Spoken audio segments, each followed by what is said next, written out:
If the idea of facing a grizzly bear sounds almost relaxing compared to squeezing into a packed concert hall, congratulations. Your brain just protected you from a type of psychological overload most people push through without noticing. And no, there's nothing wrong with you. You're simply noticing signals the rest of the world tends to ignore. Picture this. It's Saturday night. Your phone lights up. Everyone's going to that new place downtown. It'll be packed, but the vibe is incredible. And immediately, something inside you quietly checks out. Not because you dislike fun, but because your mind has already calculated the cost of that vibe and decided it's way too expensive. You're not broken, you're not boring, and you're definitely not the problem.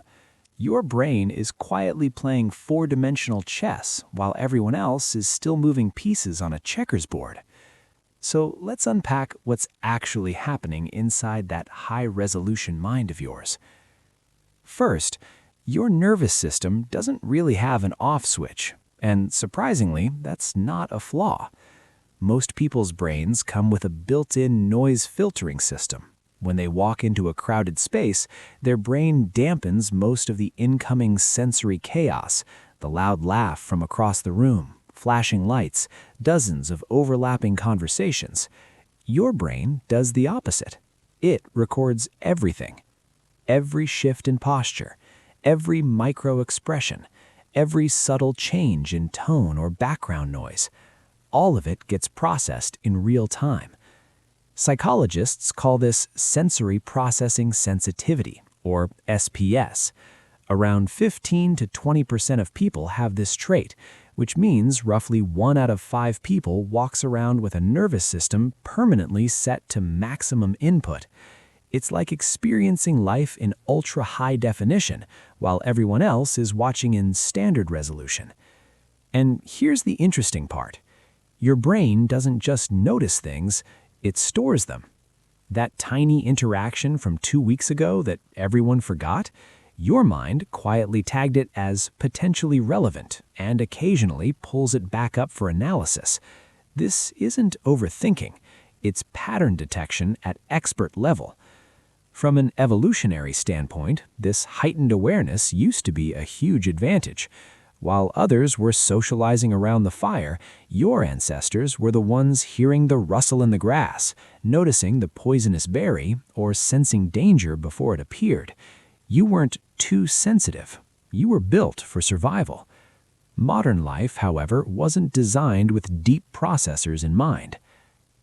Second, you're not antisocial. You're anti-performance. Let's clarify something important.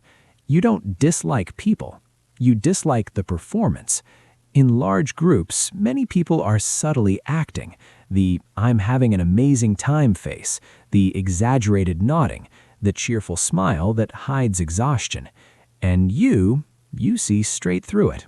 Not because you're cynical, but because your mind automatically reads the unspoken layer beneath the surface, the tiny inconsistencies, the energy shifts, the things nobody explicitly says.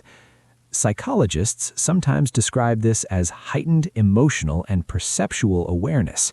Studies from universities, including Cambridge, suggest that people who naturally seek solitude often score higher on certain measures of emotional intelligence. You're not socially awkward. You're socially precise. You just refuse to pretend. You'd rather have one brutally honest conversation at 3 a.m. than attend 100 scripted networking events. That's not a limitation. That's authenticity with standards. For you, small talk feels like chewing cardboard, while everyone else insists it's a gourmet meal. Your mind wants depth, meaning, and real exchange. Surface chatter drains you the way asking a chess grandmaster to get excited about tic-tac-toe would drain them.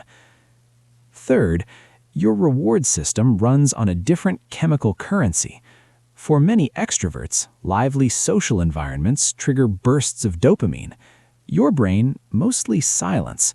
Instead, it relies more heavily on acetylcholine pathways, the neurotransmitter linked to reflection, focus, and quiet concentration.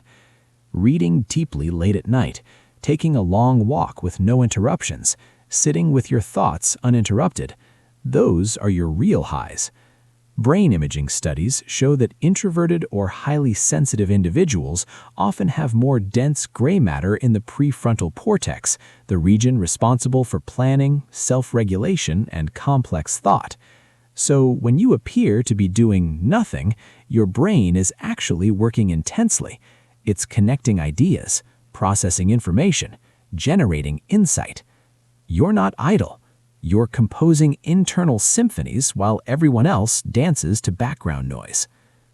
Fourth, you're an emotional antenna. Walk into a room and you immediately sense the emotional atmosphere, even when everyone is smiling. Because of highly active mirror neurons, you don't just absorb emotions, you absorb them. An hour in a crowded environment means you're processing not only your own feelings, but also the emotional signals of everyone around you. Stress, excitement, tension, insecurity.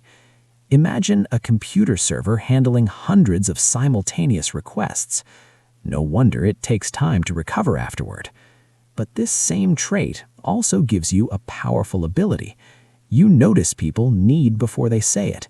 You read situations with unusual accuracy. Most people struggle to understand their own emotions. You're quietly interpreting everyone else's. That's not weakness. That's rare emotional horsepower.